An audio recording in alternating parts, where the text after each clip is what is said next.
Bom dia a todos. Queria, em nome da Uni, dar as boas-vindas a todos os participantes. A gente tem o maior orgulho de receber tanta gente assim, do Brasil inteiro, né? A gente falou que tem gente do Paraná, né? Tem gente de vários cantos do Brasil e também do mundo, ó. Tem a Elisa lá de Nova York e tudo. É sempre um prazer, né, rever e ter vocês participando dos eventos da Uni. Como vocês sabem, já é uma tradição da Uni, desde da nossa fundação, que a gente promove esses encontros, palestras, porque a gente acredita muito no poder que tem ouvir outras famílias contando suas histórias e trazendo exemplos. Isso serve muito de inspiração para todas as pessoas que fazem parte de empresas familiares, né? E traz muito aprendizado, muita oportunidade de troca, e é isso que a gente quer fazer aqui. Em função aí do período da pandemia, a gente transformou nesses eventos, né, numa reunião dessa aqui virtual, pelo Zoom. Tem sido para a gente uma grata surpresa, né, esse tipo de reunião, porque acaba possibilitando que mais gente participe, né, não existe deslocamento, é simples clique e você está dentro da reunião. Então, o nosso primeiro encontro, falando em sucessão, teve a presença de 3 sucessoras, então a ênfase foi, né, na perspectiva da herdeira, da sucessora mulher dentro desse contexto da empresa familiar. E hoje, no segundo encontro, a gente tem uma perspectiva diferente, que é a perspectiva de fundadores. Hoje a gente vai bater um papo super bacana com 2 empresários, com quem a gente trabalha e já trabalhou, 2 caras que são feras naquilo que fazem, líderes admiráveis. Assim, a Uni é muito fã, né, da história da Quatá e da Planova, muito fã do Sérgio e dos seus sócios e do Zé Henrique e dos seus sócios.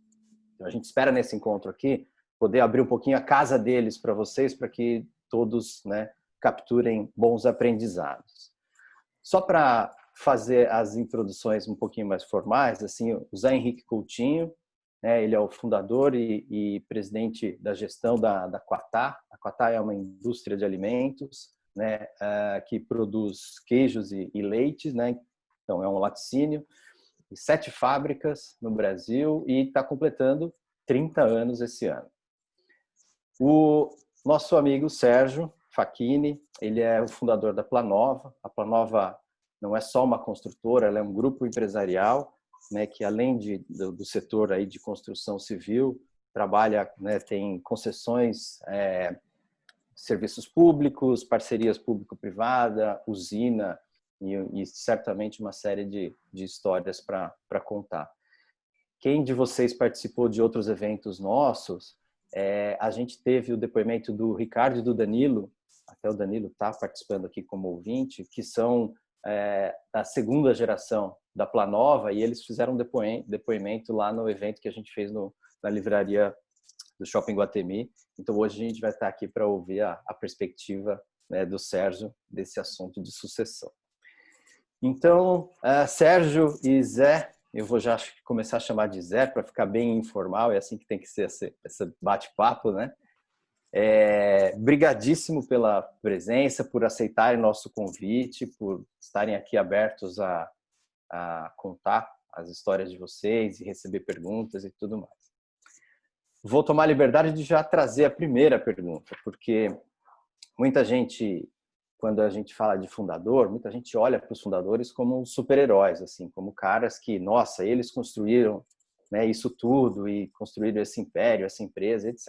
E a gente sabe, conhecendo vocês dois, que vocês acreditam na força do coletivo, né? Vocês não fazem nada sozinhos. Vocês, sim, eu acho que vocês são geniais, são excelentes empresários, mas vocês têm mais gente, né, com vocês nessa trajetória.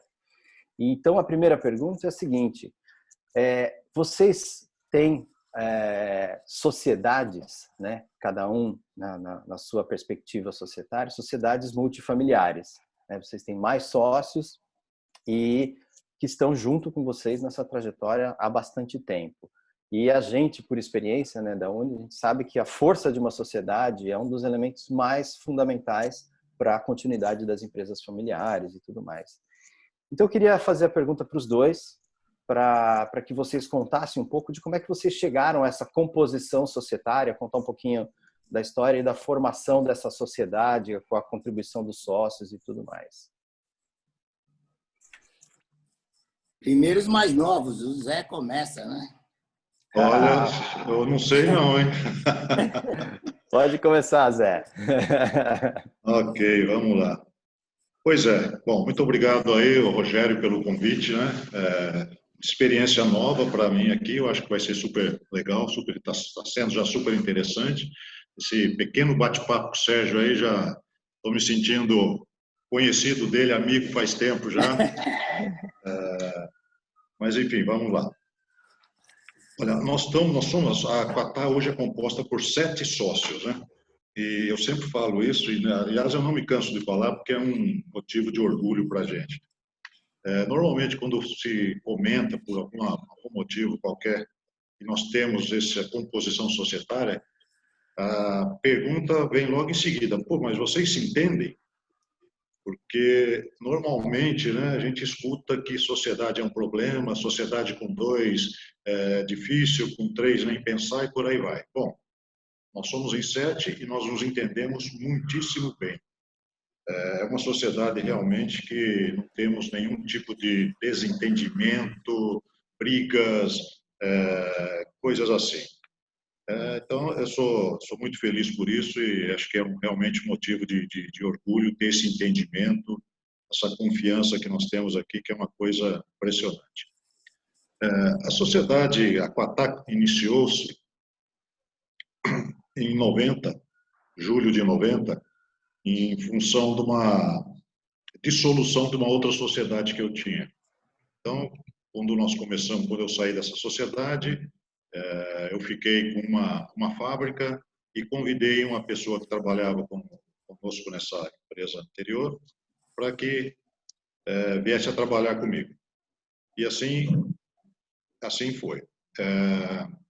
Éramos em 2 sócios, uma vontade muito grande de crescer, de fazer, de participar do mercado de uma forma mais ativamente. E tínhamos aí também a necessidade, eu, no caso, já era casado com filhos, a necessidade que eu sempre falo, né? Mas por que você criou a empresa? Bom, a gente precisava dar um jeito de cuidar dos filhos, né? Criar os filhos, pagar as contas, o aluguel, essas coisas todas assim. Enfim, não foi nada assim glamouroso no início, não. Era realmente sobrevivência pura e básica da família e, óbvio, né, olhando também com muita responsabilidade para todas as necessidades funcionais, etc. Tem Bom, uma frase do teu sócio, o Maurício, recente, que ela é muito emblemática, né? Que ele falou numa reunião conosco que a gente tem que fazer queijo para estudar os meninos. Não era isso? Vender os queijinhos para cuidar dos meninos. Mais ou menos por aí. Só que nós éramos muito pequenos, né? Uma fabriquinha só na época, julho, época de entre safra já aqui no estado de São Paulo, 3.000 litros de leite só na fábrica, era uma coisa muito pequena realmente. E nós precisávamos crescer. Então nós buscávamos aí negócios, comprávamos, vendíamos, fazíamos tudo. Bom, aí surgiu, né, uma oportunidade de montar uma fábrica. Um dos sócios, que é o sócio industrial, ele sempre foi bastante assim inquieto, né? Nunca ficava parado e tem muitos relacionamentos. Descobriu uma cidade em Santa Catarina lá onde a prefeitura oferecia algum tipo de apoio para a gente montar uma indústria. Então nós montamos uma indústria lá de queijos, evidentemente mussarela só na época. E para isso tinha um parceiro aqui também que foi o meu primeiro cliente e hoje é sócio. Nós sempre nos entendemos muito bem, o Carlos, que interessou entrar no negócio. Então, o Carlos passou a ser o terceiro sócio. Entrou nessa sociedade e a história é muito longa. Eu vou dar uma cortada aqui, porque senão vai ser meio complicado. E daí fomos, né? Como dizemos no interior, a taia, né? A taia. A taia aí. O mineirada fala, vamos ataiar. Ataia esse trem aí que o negócio está cumprido. E nós fomos aí com essa mentalidade, esse espírito de crescimento, de vontade de fazer mais, progredindo e surgindo oportunidades, aproveitamos várias. até que o Maurício, nesse meio tempo, eu já tinha convidado o meu irmão Luiz para entrar na sociedade, que é a parte administrativa, e ele veio também participar.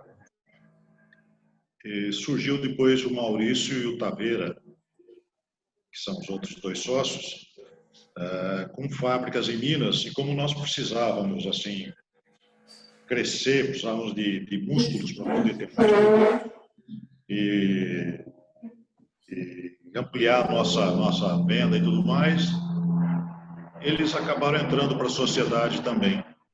Então, com isso aí, nós ficamos em 6 sócios. E fizemos tinha tudo fracionado. Aí nós entendemos que essa maneira de um participar com um percentual numa fábrica, outro com outra, e assim, era uma salada, né? Nós fizemos uma reunificação onde todos ficaram participando de todas as fábricas que já tinham na época, de uma maneira uniforme, né? Não são partes iguais, mas todos passaram a ter, por exemplo, 10%, 10% em tudo, e assim por diante. Exato. E, finalmente, né, a 7º sócio, na verdade, foi a minha ex-mulher, a Elaine, e também nos entendemos muitíssimo bem. Ela participa das reuniões normalmente, tudo, e tem colaborado agora no Conselho de Sócios também. Foi fechando a composição societária, então, com 7 sócios. Assim foi a nossa história dos sócios. Bacana, bacana, Zé. Muito, muito legal. E é interessante que agora o Sérgio vai falar da sociedade dele. Além também de ser uma empresa multifamiliar, um dos sócios é irmão, né? O Zé Henrique tem um irmão como sócio e o Sérgio também, dentre os sócios, tem um que é irmão. Então vai lá, Sérgio, sua vez, conta um pouquinho. Então, eu vou, em vez de contar a história, porque também é longa, né? Nós temos que ir para frente, eu vou contar só alguns fatos. A minha avó, os irmãos dela tinham sido sócios de uma drogaria muito importante aqui em São Paulo, que era a Drogaria Irmãos Guimarães. E essa sociedade terminou um irmão querendo matar o outro. Então, teve que pular da janela, o outro deu tiro em não sei quem. E quando ela estava para morrer, ela me chamou e falou: você só vai me prometer uma coisa, você nunca vai ser sócio de um irmão seu. Porque ela era traumatizada por esse fato, né? Falei: pode deixar, eu nunca vou ser sócio. Ela morreu, eu não queria ser sócio de irmão, mas o destino fez com que ele ficasse meu sócio. Quem fez meu irmão ficar sócio foi o meu sócio. Então, aconteceu e estamos juntos há 40 e tantos anos e é uma grande parceria. Mas eu queria falar um pouco agora da segunda geração e não da primeira. Porque a primeira, como o Zé falou, você vai pondo sócios que você quer. Você quer aqueles sócios. Então, é mais fácil essa sociedade do que a segunda, que é uma sociedade imposta.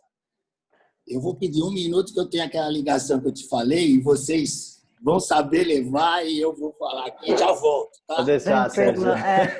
O Sérgio tinha dito que eles estão participando de uma licitação super importante, que talvez ele tivesse que atender uma ligação, por isso que ele foi atender. Ô Zé, você contou, né, sobre a formatação aí da sociedade, e eu tenho certeza que por muitos anos vocês só trabalharam, né? Não pensaram em outra coisa. Como você mesmo disse, o motivo era colocar o pão na mesa e não tinha muito tempo para pensar em outras coisas a não ser fazer o negócio ficar de pé, fazer as coisas darem certo. Mas em algum momento você começou a pensar em sucessão, né? Você e os seus sócios começaram a pensar que esse assunto deveria ser tratado de uma maneira objetiva, ainda que a sucessão ela ocorra assim por muitos anos, que seja um processo bastante longo. Chega uma hora que o fundador ele começa a pensar que isso precisa ser tratado objetivamente, né? Para vocês, quando que foi esse momento? Como é que isso aconteceu? Que você se deu conta que você precisaria cuidar da sucessão? Sérgio, já já você volta, deixa só, Tá bom, deixa tá. só a gente Perfeito, dar perfeito. sequência aqui, tá bom? Tá, lógico. Olha, a primeira vez que eu pensei em fazer uma sucessão foram, já tem alguns anos, acredito que uns 10 anos atrás, 12 anos atrás, mais ou menos, por volta disso. Na verdade, eu falava assim, né, antigamente, olha, quando chegar nos 50 anos, eu vou parar. Vou parar porque eu quero fazer outras coisas, eu quero, sei lá, viajar, quero conhecer, quero, enfim, quero trabalhar até os 50, essa era a ideia. Bom, chegou os 50, eu continuei, passou, continuei, enfim, estou aqui até agora, né? Eu acho que não estava preparado ainda para fazer essa sucessão, não era realmente tão importante para mim fazer uma sucessão, pensar em sucessão, né? Nós nascemos trabalho na fábrica já há 30 anos, na empresa, né? Nesse ramo há 40 e tantos anos já, né? Já perdi a conta até faz muito tempo. E é uma coisa que eu sempre gostei, sempre me envolvi muito, sempre participei de todas as fases do negócio e gosto do que eu faço, né? Então a sucessão para mim não era uma coisa assim tão importante. E finalmente eu quis mais recentemente, há 3 anos atrás, falei, não, agora está na hora mesmo de parar.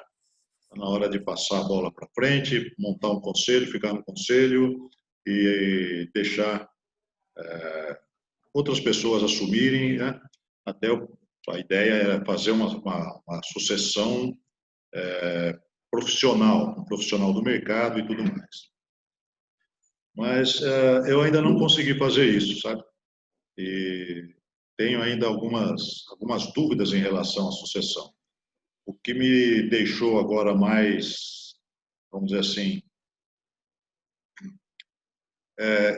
ciente de que ela é extremamente necessária foi essa situação que nós estamos vivendo agora, que a qualquer momento isso tudo pode mudar e que a gente vai segurando, né? Não quer soltar o osso de jeito nenhum, vai roendo o osso até não querer mais e não dando oportunidades para a nova geração, ou para outros, ou até mesmo, às vezes, segurando o desenvolvimento da empresa. Isso, de uma hora para outra, pode ser necessário fazer uma sucessão não programada e isso pode ser desastroso para a empresa. Então, nesse tempo todo de quarentena agora, eu pensei muito a respeito e até aquela história, né? Não sei se o Sérgio já passou por isso também.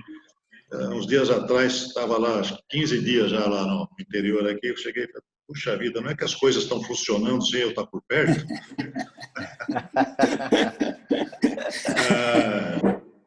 Aí eu falei, quer saber? Tem que ser feito, não tem jeito mais de adiar. Então, a sucessão agora, até comentei rapidamente com o Maurício outro dia, a sucessão agora tem que ser uma ordem do dia, não pode ser mais para quando der na telha, quando a gente quiser. Ela tem que fazer parte do dia a dia e, de fato, nós começamos agora, daqui para frente, a pensar nisso de uma maneira bastante séria. Então, ela é extremamente importante a gente pensar, programar, planejar a sucessão. É a melhor dos mundos, vamos dizer assim. Porque uma sucessão mal planejada, uma sucessão de última hora, tudo aquilo que foi construído nesse longo, os 30 anos aí, pode, por um motivo ou outro, ter, né, problemas de continuidade. Esse é um assunto que vai e volta, né? Vai e vem, vai e vem. Você quer falar um pouco, Sérgio? A pergunta é em que momento que você se deu conta mais concretamente, né, que precisaria trabalhar com a sucessão? Como é que foi isso para você? Eu concordo com ele que quando ele falou que a gente descobre que as coisas andam sem a gente. Zé, o Pelé parou e o Brasil continuou. Os Beatles pararam e a música continuou.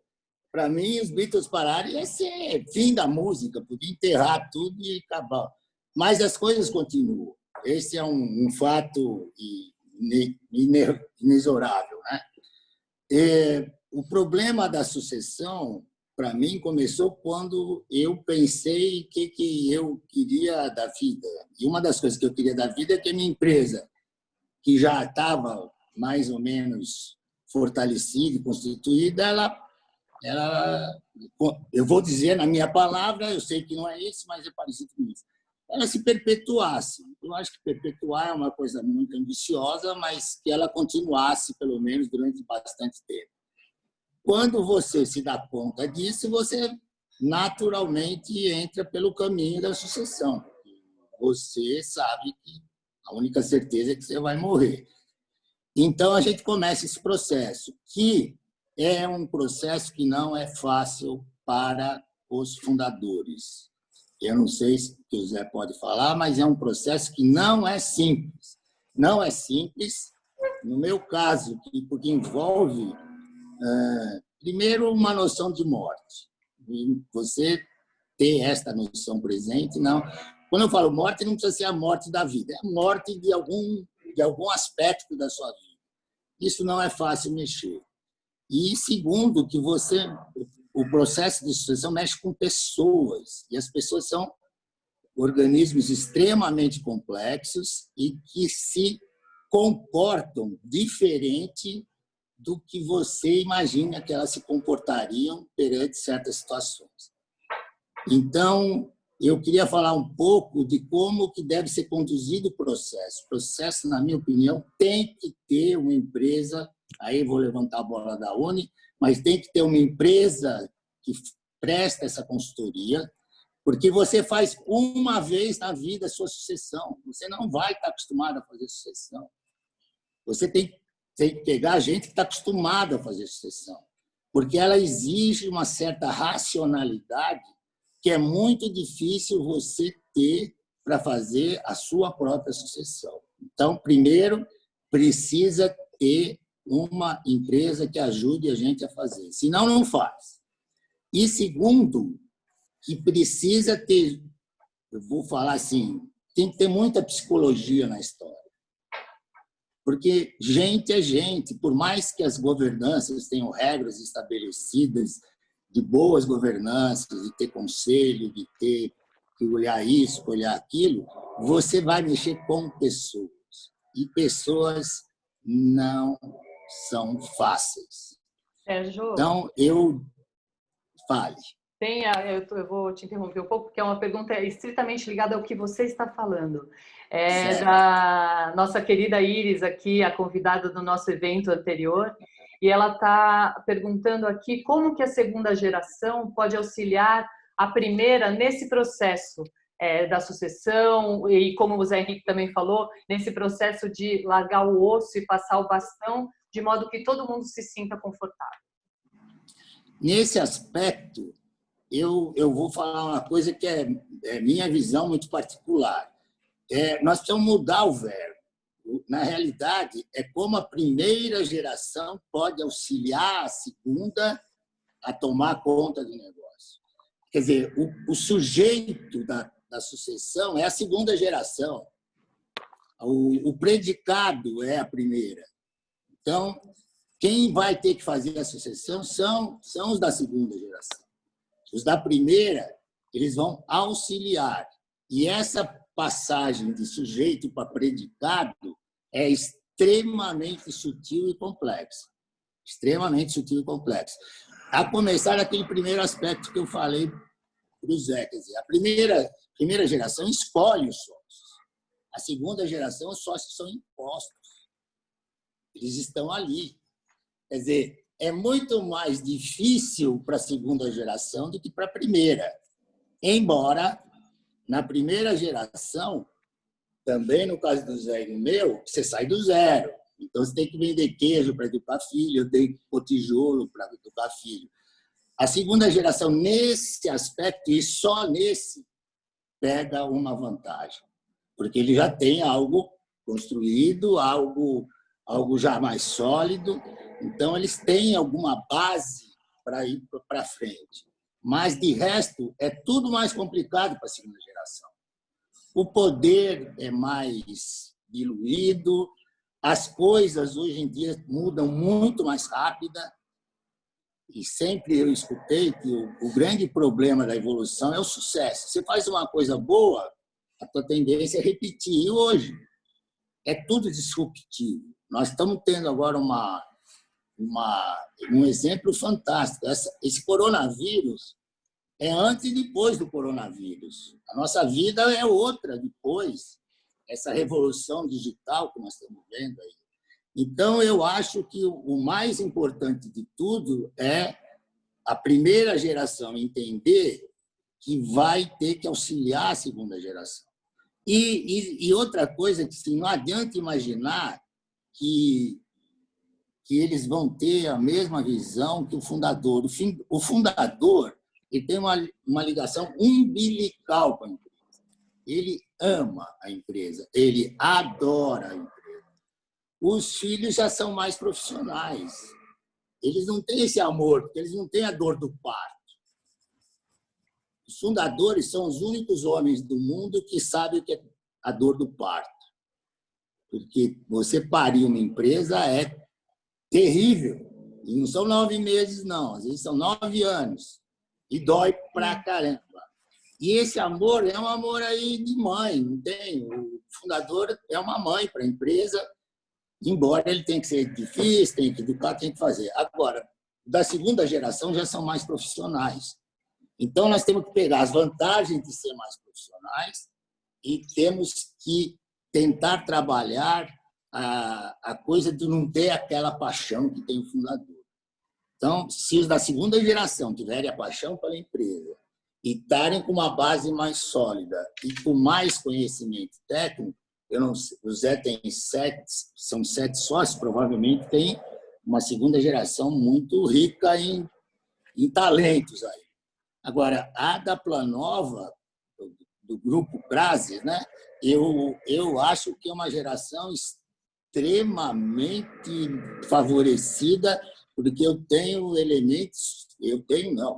nós temos, né? Nós temos elementos da segunda geração fantásticos. Fantásticos. Então, a gente depois podia falar um pouco mais sobre essa nova geração. Assim, só como dado para todo mundo, a Planova tem 14 herdeiros e a Quatá tem 3 herdeiros. Então, nós estamos falando de 2 sociedades em segunda geração aí que vão demandar uma articulação e uma complexidade grande, né? Vai ser mas a gente vai falar um pouco ainda sobre a segunda geração. Acho que o Roger ia falar um pouco sobre a governança antes da gente entrar aí na segunda, não é isso? Exatamente. Eu queria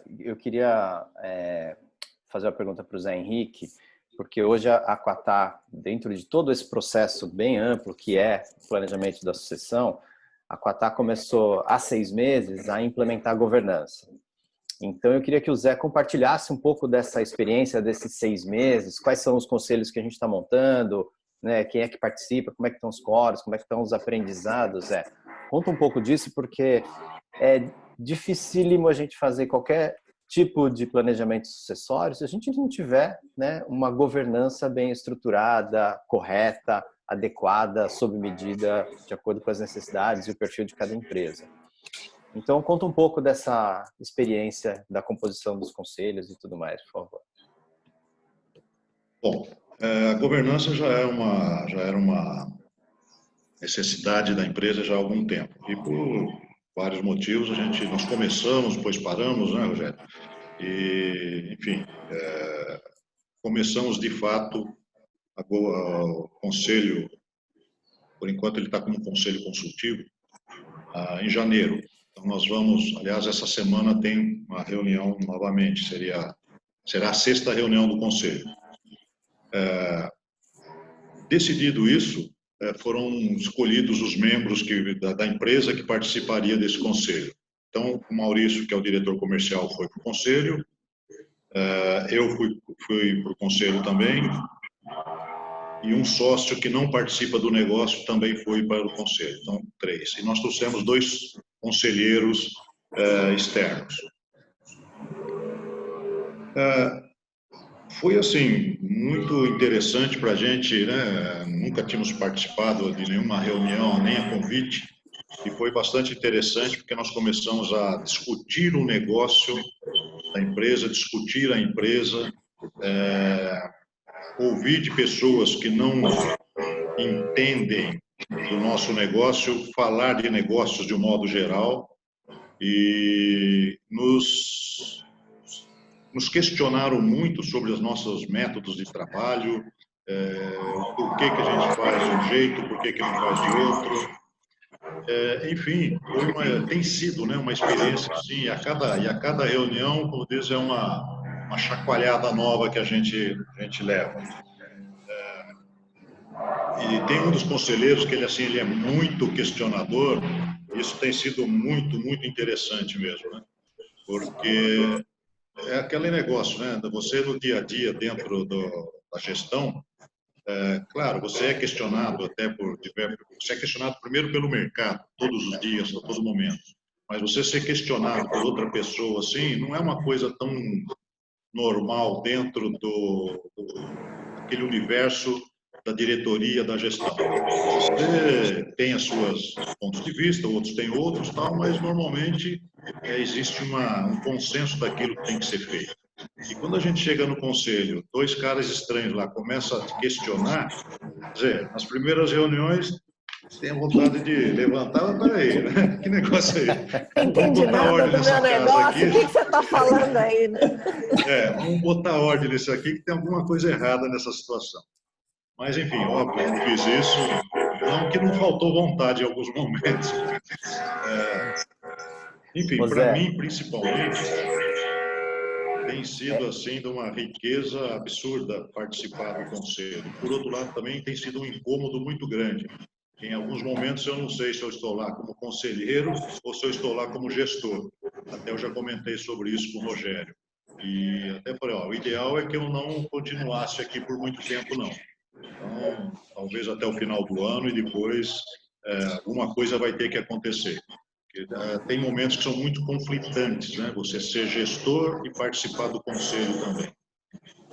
Deixa eu pegar esse gancho, Zé, porque a Quatá teve um ato de coragem que é muito pouco comum no mercado, né? Uma empresa familiar, quando vai montar a governança, ela prefere fazer uma governança mais tímida, sem ainda conselheiros independentes, e a Quatá teve a coragem, né, de seguir as recomendações e as boas práticas de mercado, e já de cara nasceu o conselho com 2 independentes. Então, isso já é um mérito, né, algo bastante inusitado, só que absolutamente correto. A outra questão é que o Zé Henrique não deixou a gestão, ele continua presidente da empresa e membro do conselho. E uma sacanagem que a gente acabou fazendo com o Zé Henrique, a gente proibiu ele de ser o presidente do conselho. Ficou bravo, né, Zé? Você puxou meu tapete, né? Você puxou meu tapete na reunião lá. Você me deu um golpe. Exatamente, porque seria demais, né? Assim, as práticas de governança não recomendam que o presidente da gestão seja também presidente do conselho. A gente precisa ter, né, figuras diferentes aí para evitar conflitos de interesses e tudo mais. E a gente também queria provocar esse aprendizado. E a gente falou para vocês, vai ser difícil você estar como membro do conselho e ainda sendo gestor, porque você fica no duplo papel a todo tempo, né? Mas é impressionante que as reuniões, desde a primeira, nós estamos indo para a sexta, como o Zé falou, elas estão praticamente 80% da reunião olhando para o futuro, que é o que um conselho deve fazer.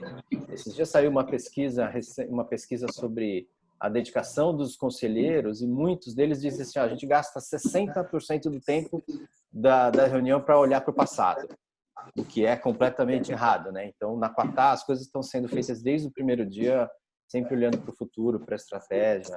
Isso é muito legal. E ainda tem o conselho de sócios, né, Zé? São 2 instâncias aí de governança. Exatamente, né? Nós sempre tivemos uma reunião de sócios, que a gente chamava assim, né? Fazendo um acerto de conta, né? Mas eram aquelas reuniões assim, até comentei esses dias aí. Ok, os sócios de fora são sempre bastante tranquilos, né? Sempre aceitam tudo. Eu falei, poxa vida, já vocês estão assim muito passivos, né? Vocês aceitam tudo. Qualquer hora dessa eu vou trazer uma surpresa para vocês aqui dentro, já que está tudo muito bom, tudo ótimo, tudo bom, funcionando, ninguém questiona nada e tudo mais. Enfim, nós temos incentivado que os sócios, né, passem a ser mais questionadores também, para nos ajudar até a melhorar a nossa gestão. Nós somos em 4 sócios que trabalhamos na gestão e 3 sócios que não estão na gestão. Então, é importante que eles olhem para aquilo que nós temos feito de uma forma crítica, no sentido de colaborar com as melhorias, né? Aquilo que não está funcionando bem, aquilo que nós estamos muito tímidos, para que eles olhem na visão deles e nos deem também esse feedback. E isso agora está começando a acontecer. Então, nessa reunião de sócios que nós chamamos, passou a ser o conselho de sócios. Então, agora tem data certa, estamos com pautas também das reuniões, né? Fazendo as atas das reuniões, dando os retornos que são necessários. Enfim, eu acredito que daqui para frente isso ainda vai ser mais rico. Nós decidimos fazer as reuniões de conselho de sócios trimestralmente. E a gente fecha cada trimestre, faz os acertos todos, os demonstrativos, né, do trimestre, o que aconteceu, as dificuldades, o que conseguimos, o que deixamos de conseguir. E tem sido assim, né, mais interessante do que estava sendo antes. As cobranças já começaram a chegar e acho que isso também faz com que a gestão não se acomode. E tem muita coisa ainda para acontecer, muito chão pela frente, mas pelo andar da carruagem, eu acho que teremos assim um ganho muito grande também na gestão da empresa com esse conselho de sócios mais atuantes. Legal. Ótimo. Ô, Sérgio, vocês também têm instâncias separadas, né? Que é a esfera societária, onde os 4 sócios são atuantes, porque atualmente os 4 sócios da Planova não estão atuantes na gestão, eles já estão 100% no conselho, não é isso, Sérgio? Conta para a gente como é que foi esse processo, então, de definição dos principais gestores da segunda geração, que hoje é composta nessa diretoria por executivos não familiares, né, por profissionais, e também desses 14 herdeiros, 2 deles hoje fazem parte da diretoria do grupo, né? O Danilo como diretor executivo do grupo e o Ricardo como presidente da Planova Construtora. É isso? Então, você vê como é dinâmica a coisa, né? Porque o Ricardo não é mais o presidente da Planova Construtora. Não acredito que isso aconteceu. Você vai pegar a gente aqui na novidade no evento, é isso? Então, peraí. Ele é vice-presidente hoje de uma empresa que trabalha no varejo, da Unitar, que é uma empresa que ganhou uma participação pública-privada para explorar os terminais de trem e metrô. Então, nós estamos abrindo 1.500 lojas nesses terminais, e isso é um consórcio, e ele foi para essa empresa, que é nova, na formação dessa empresa, e ele é vice-presidente dessa empresa. E tem um profissional, o Amadeu, que passou a ser presidente da construtora. Sim, né? O Amadeu. Uhum. O Amadeu. Então, o que acontece com os negócios? O Zé está falando muito da empresa, mas tem uma hora que essa empresa começa a participar de outros negócios. Então, não é só mais o queijo, que é já uma especialidade, uma coisa que pode ser um negócio monstruoso, mas na sobra de caixas, às vezes, quando acontece, raríssimas vezes, mas acontece, tem uma sobra de caixa, você pode, com esses sócios, investir em outros negócios. E nós, hoje, temos uma participação importante numa usina, que fica em Minas Gerais, uma usina de energia, etanol e açúcar, nesta ordem, porque energia é a coisa mais forte dessa usina, e tem etanol e açúcar, e sem medo de errar, eu acho que é uma das principais do Brasil. Sendo do Brasil, é do mundo, né? Então, é uma coisa moderna mesmo. E nesse projeto, nós somos obrigados a entrar na governança, porque nós temos vários sócios, e sócio da Argentina, sócio da Bahia, sócio do Paraná, Então, aí não tem jeito, né? Quer dizer, você já tem que começar com a governança. Nós temos um presidente contratado, nós temos um conselho com 2 conselheiros independentes. Então, nosso aprendizado de governança vem muito dessa nossa parceria aí, dessa nossa sociedade, e aí nós trouxemos também para dentro da construtora esse aprendizado. E agora entramos nesse novo empreendimento, que é um empreendimento de varejo aí, são lojas pequenas nos terminais, onde passam 1 milhão de pessoas por dia, né? Então é um negócio meio também fora de série aí, uma coisa nova para nós. E aí também E o Ricardo foi para esse negócio, então, agora recente. Foi para esse negócio. Quer dizer, tá. o pessoal hoje tem que ser capaz de entrar e sair de negócio, de ter qualidades para poder enfrentar qualquer desafio, né? Quer dizer, é uma coisa diferente. Por exemplo, nós entramos na iluminação pública de Belo Horizonte, ganhamos a iluminação pública de Belo Horizonte. Aí você pega os nossos... Nós nunca vendemos nada, não gostamos de vender as coisas, gostamos de entrar e participar e criar. Nem de comprar, nós gostamos de criar. Mas aí a gente começa a ter, como o Zé falou, os independentes começam a mostrar métricas, né? Então você começa a ver que aquele negócio não faz muito sentido para você dentro daquele seu contexto. Então nós vendemos a nossa participação nessa empresa de iluminação pública de Belo Horizonte e entramos nessa de varejo nas estações do metrô, que é um varejo diferente, né? E ali o cara é obrigado a passar. Ele não vai ali porque a gente atrai. Ele é obrigado a passar. Então, a gente tem que atraí-lo a comprar, mas ele passa por ali. É uma compra por impulso e por comodidade. Então, são 3 negócios diferentes.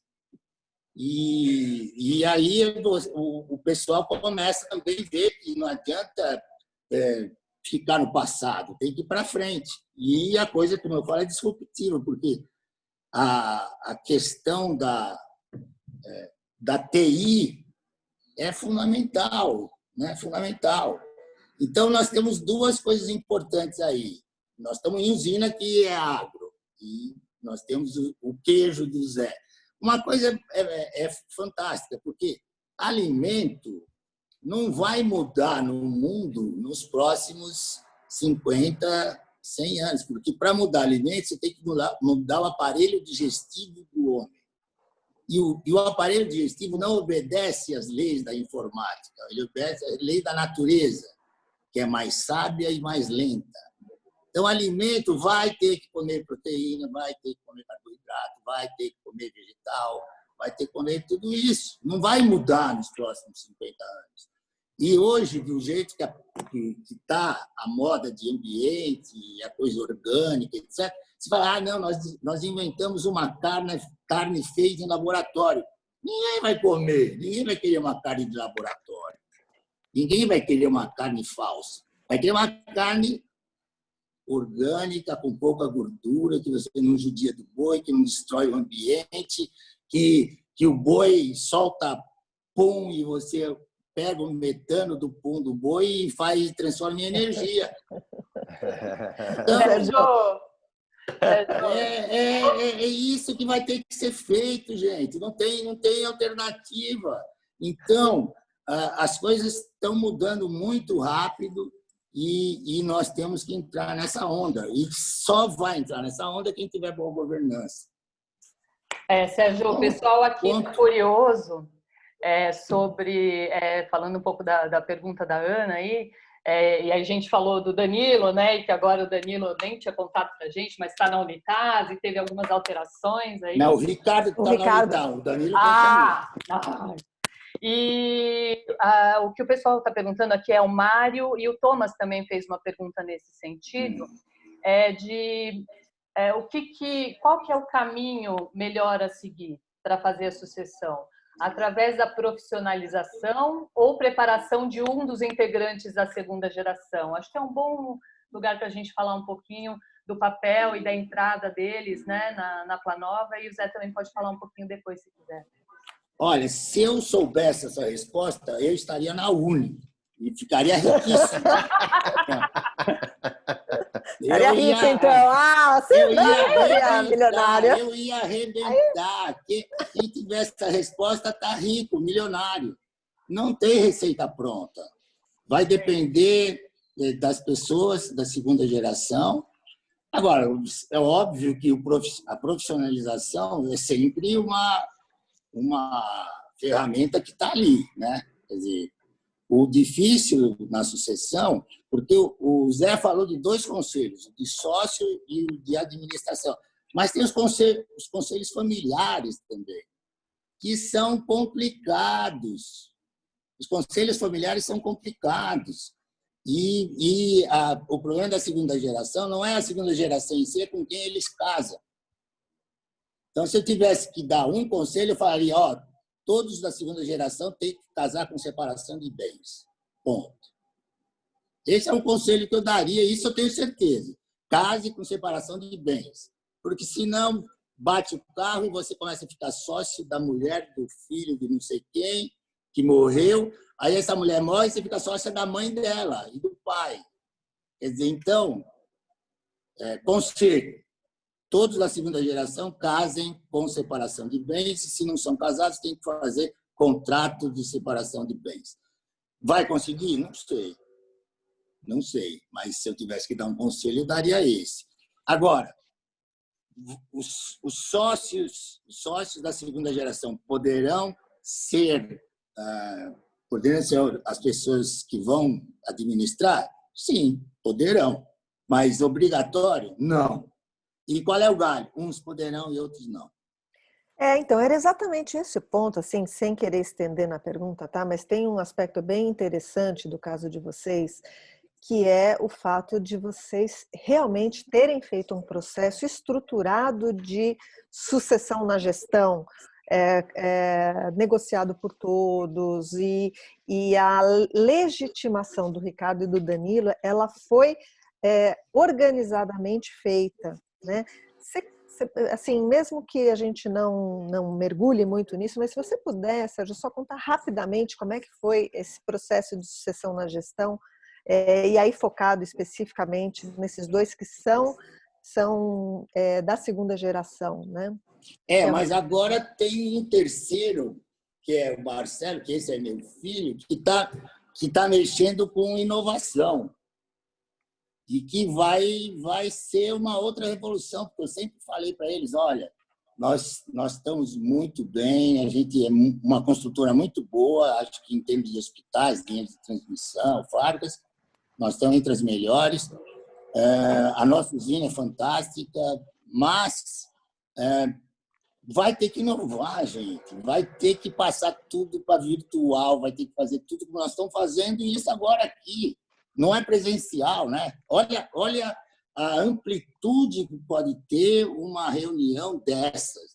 Você pode ter gente em Nova York, né? Quando a gente pensaria isso há 5 anos atrás? E o coronavírus, ele é um indutor desta modificação. Vai acelerar tudo. Então, eu acho assim, não é que nós preparamos o Danilo também nasceu assim, ele foi para a USP, depois ele foi fazer curso na França, ficou 2 anos na França, né? Se formou na França, pela Escola Polytechnique de Lyon, não foi nem Paris, mas foi Lyon. Depois foi para Paris também. O Ricardo, ele tem um jeito especial de tratar com as pessoas, de ser... O Marcelo da inovação é uma coisa fantástica, né? Então, as tem coisas o Eduardo vão também, né? Que trabalha lá. Tem o Eduardo também, né? É um embaixador, ele nasceu para ser Então, você vai ter que ter general, você vai ter que ter embaixador, você vai ter que ter economista, você vai ter que ter engenheiro, você vai ter que ter tudo. Então, cada um no seu negócio. Mas eu vou pegar as palavras do Zé aí. O principal é manter e valorizar a sociedade. Quer dizer, então, todos esses elementos eles são importantes na medida que eles acrescentam para a sociedade. Porque você pode ter um gênio, mas se ele não tiver querendo construir para a sociedade, a melhor coisa que você tem que fazer é afastá-lo. Ele tem que ser gênio, ele é gênio, mas ele tem muito lugar para ser gênio. Você não pode deixar na sociedade um gênio que não é a favor da sociedade. E isso é muito difícil, né? Porque cada um tem o seu papel e o seu valor. Uns mais, outros menos, mas cada um tem o seu papel. Então, num time de futebol, você tem Messi, mas tem meio de campo, você tem goleiro, você tem lateral esquerdo, você tem time. É um time. E isso aí eu acho que nós nunca poderíamos perder de vista. Isso que o Zé colocou. É uma sociedade, é um time e todo mundo tem que contribuir para isso. Quem não tiver esse espírito, fora. Pegando essa questão do talento, tem uma característica que muitos fundadores têm, e o Zé tem isso de uma forma muito forte, e aí queria provocar o Zé Henrique nisso. O Zé Henrique é um cara que ele é um eterno insatisfeito. Sempre tem que estar melhor, sempre é possível ficar melhor. Então, o Zé é um cara que está com as duas mãos, né, na gestão e consegue extrair da equipe o melhor, da empresa o melhor, etc. Ele é incansável, assim, né? Então, isso é uma energia, isso é uma competência, né, de muitos fundadores.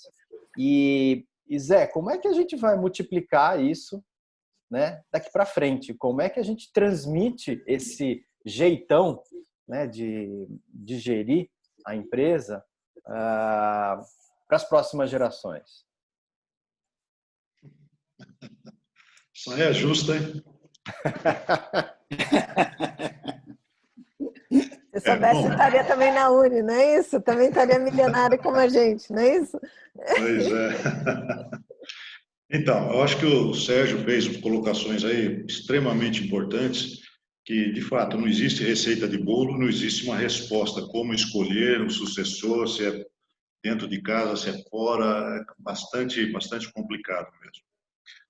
O que eu entendo é que o sucessor, seja ele contratado, ou seja ele da família ou de dentro dos nossos quadros, ele precisa, de fato, trabalhar para a sociedade. Como o Sérgio colocou, acho que foi isso muito bem colocado. E ter também assim uma aceitação, uma empatia com toda a equipe, né? Porque se não for aceito, isso vai gerar uma série de conflitos, vai gerar um retrocesso muito grande que só vai prejudicar a empresa como um todo. Então, é bastante difícil mesmo. A escolha de um sucessor não é uma tarefa fácil para ninguém. Acredito que todos que precisam fazer a sucessão passam por esse dilema, por essa dor. Fazer do jeito, né, desse jeitão, como falou o Rogério, eu acho que isso nós temos que aceitar que não existe. Cada um tem o seu jeito, né? Não vai ser igual, né? Exatamente. O importante é que a pessoa que for escolhida ou tiver essa missão, que ela tenha a consciência daquilo que ela tem que entregar e fazer com que isso não crie arestas com os demais que estão na equipe, que ajudaram a criar a empresa, a crescer a empresa. Acho bastante importante ter essa consciência, né? Hoje, às vezes é difícil a gente entender, por exemplo, mas como é que esse pessoal pensa desse jeito, né? Então você pega os herdeiros, que tem uma outra cabeça, uma outra visão de mundo do que nós. Então não tem jeito, nós temos que aceitar essa diferença de pensamento, diferença de visão do mundo, como os herdeiros também precisam entender que nós temos uma visão diferente e, em alguns momentos, isso pode gerar conflitos, mas o que não pode é gerar conflitos que atrapalhem a gestão no dia a dia, que não atrapalhe o andamento da empresa. Óbvio, opiniões diferentes são sempre bem-vindas, porque se fosse tudo pasteurizado, né, a coisa ficaria muito sem graça, não teria evolução, vamos dizer assim. Então, o jeitão, eu acho que não adianta eu querer que passe do meu jeitão, porque não vai ter. É importante é que a pessoa saiba daquilo que os valores da empresa, reconheça esses valores, acredite nesses valores e faça as entregas que a sociedade precisa dentro de um contexto de trabalho, de cordialidade, de respeito com as pessoas, né? Respeitando as ideias, respeitando as diferentes opiniões que tem dentro de cada equipe. Legal, Zé. Obrigado. Posso meter uma colherzinha aí, só nessa resposta aí, que eu achei fantástica? Claro. Eu acho assim, uma empresa tem a sorte de ter um fundador insatisfeito, porque você só consegue ir para frente se você for um eterno insatisfeito. Então, que sorte que eles têm de ter um Zé. Agora, como que faz para ter, então, o pessoal sempre insatisfeito? Não vai ser mais uma pessoa, vai ser o conselho. O conselho vai ter que ser o eterno insatisfeito. Então, deixa de ser uma pessoa e passa a ser um sistema. Tem que ser um sistema eternamente insatisfeito. Então, o Zé vai estar muito bem representado, porque vai ser um conselho que vai fazer esse papel. Não vai deixa de ser arte para ser técnica, né? O Zé nasceu assim, ele é um artista, ele nasceu assim, satisfeito, querendo fazer, querendo qualidade, exigindo. Isso nós não sabemos se vai ter, mas dá para ter um sistema que exija isso, que é o conselho. Então, o Zé 1, o Zé vai ser substituído por 6 ou 7, vai ter que ter 7 para fazer um Zé. E é isso que vai acontecer. Perfeito. Sérgio, você está admitido na Uni, tá? A partir de segunda-feira você começa. Viu? Mas o Zé vai concordar comigo. É o papel que tem que ser feito por um sistema e não mais uma pessoa. E a gente está falando de insatisfeito, você não é dos mais satisfeitos, né, Sérgio? Eu não sou insatisfeito e acho que isso é Maquiavel, não tem nada. O Zé também já colocou isso, que eu acho fundamental. Eu, de vez em quando eu sinto um incômodo, eu fico satisfeito, porque você só sai da sua posição se você for incomodado. Tudo que mexe na sua posição, no seu hábito, na sua coisa, te incomoda. Se você não está incomodado com alguma coisa, fique atento. Fique atento. Você tem que estar incomodado. Sérgio. Eu costumo dizer, viu, Sérgio, e a todos, que o conforto mata, né? Então, exatamente. A gente tem que estar sempre saindo da nossa zona de conforto. Por exemplo, exatamente. Eu estou aqui hoje saindo da minha zona de conforto. É a primeira vez que eu faço isso. De fato, tem sido fantástico essa experiência, mas aquele negócio, né? Mesmo que seja um pouquinho, um passo que você dê fora da sua zona de conforto, já é interessante, né? Você se sente... Exatamente. É isso mesmo. Como é que a gente está... Como é que a gente está de perguntas aí? Sabe o que é muito fora da zona de conforto, muitas vezes desconfortável, é a sucessão, né? É um ótimo exemplo linkado ao que a gente está conversando aqui hoje.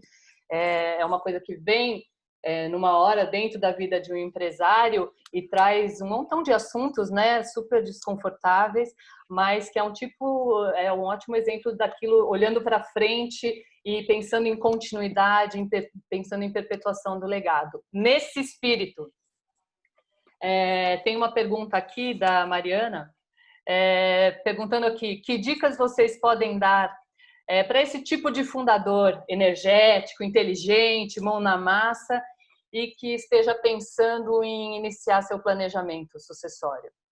Não só, né, para dentro da empresa, pensando na empresa, mas do ponto de vista pessoal também.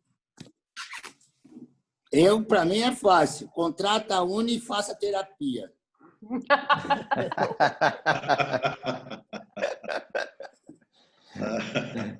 Ah, tem que fazer terapia, senão não aguenta, velho. Tem que fazer terapia, né, Sérgio? Tem que fazer terapia. Tem muita... Ô problemaço. Tem que fazer terapia. A não ser que seja muito bem resolvido. Eu acho que ele tem que fazer terapia.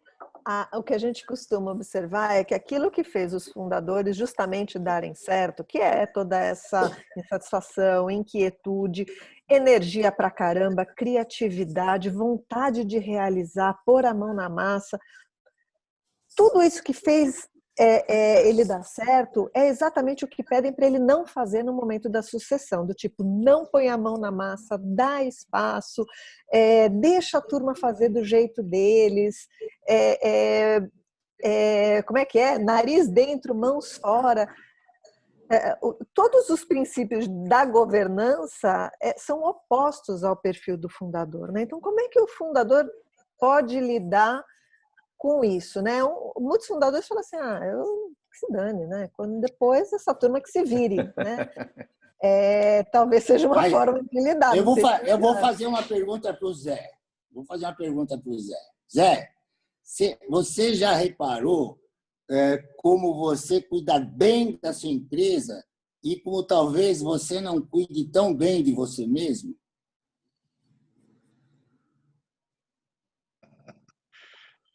Olha, isso acho que é uma situação que acompanha grande parte dos fundadores, de modo geral, né? A gente está sempre pensando na empresa, a gente passa a vida pensando na empresa e esquecemos de pensar na pessoa física, né?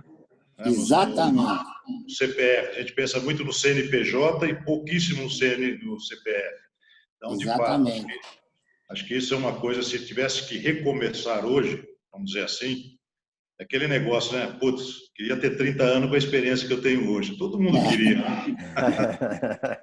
Mas se tivesse que recomeçar hoje, eu pensaria mais num equilíbrio, sabe?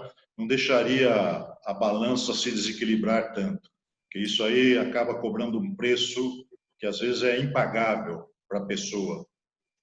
Mas veja só, Zé, se olha no espelho, você ainda tem todo o tempo do mundo, cara. Então, o jeito de você poder ter um pouco mais de tranquilidade para se afastar um pouco, né?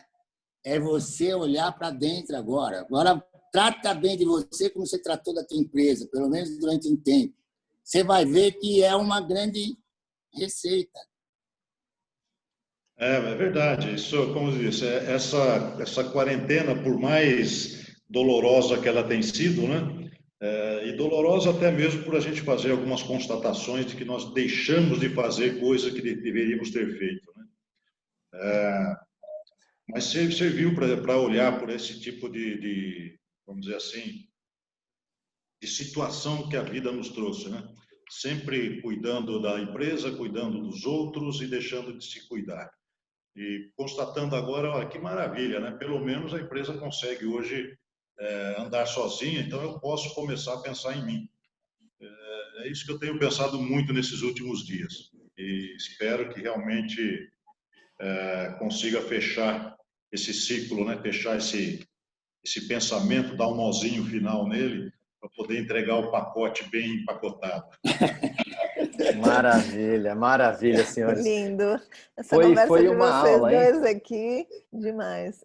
Uma delícia esse bate-papo, esse entrosamento dos caras que acabaram de se conhecer. Mas a gente da Uni que conhece os dois sabe que vocês têm muito em comum e certamente acho que vocês podem manter esse relacionamento aí, porque um vai ajudar o outro pela vida toda aí. É uma delícia, né, ter esse entrosamento. A gente queria agradecer demais a presença de vocês dois, né, que se dispuseram a abrir a casa para a gente. Agradecer a participação de todas essas 48 pessoas que entraram interessadas, né, pessoas que fazem parte de famílias empresárias, sejam fundadores, herdeiros, sucessores, enfim, que estão aqui para aprender conosco. Muitíssimo obrigado a todos. Fiquem atentos às nossas redes sociais, porque em breve a gente vai lançar o próximo da série falando em sucessão e esperamos contar com todos vocês. Valeu, muito obrigado mesmo. Valeu. Gente, Boa obrigada. semana, Viu? Vários parabéns. Foi um aqui no grande prazer bate-papo. conhecer o Zé. Vou fazer questão de continuar esse papo aqui. Ai, que bom. Sensacional. Sim, Sérgio. Foi também uma surpresa muitíssimo agradável, maravilhosa de conhecer e gostaria realmente da gente continuar esse contato aí, independente de outros encontros aqui na Tá UNE. certo. E muito Perfeito. obrigado, Rogério, muito obrigado, Ana, pelo convite. Achei maravilhoso, passou rápido demais, poderíamos ficar mais tempo conversando aqui. Vamos ficar um gostinho aí de quero mais. Quero mais, né? E a todos que se inscreveram, muito obrigado pela inscrição, pela participação. Foi ótimo ter vocês aqui conosco. Beleza. Delícia. Eu também agradeço a todos, a plateia, né? E aos pessoal da UNE, que eu tenho grande apreço por eles. Zé, foi um prazer e eu vou entrar em contato depois. Tá bom? Isso aí. Tchau, gente. Maravilha, Gente, pessoal. Tchau, gente. Obrigada. Obrigada. Tchau, tchau.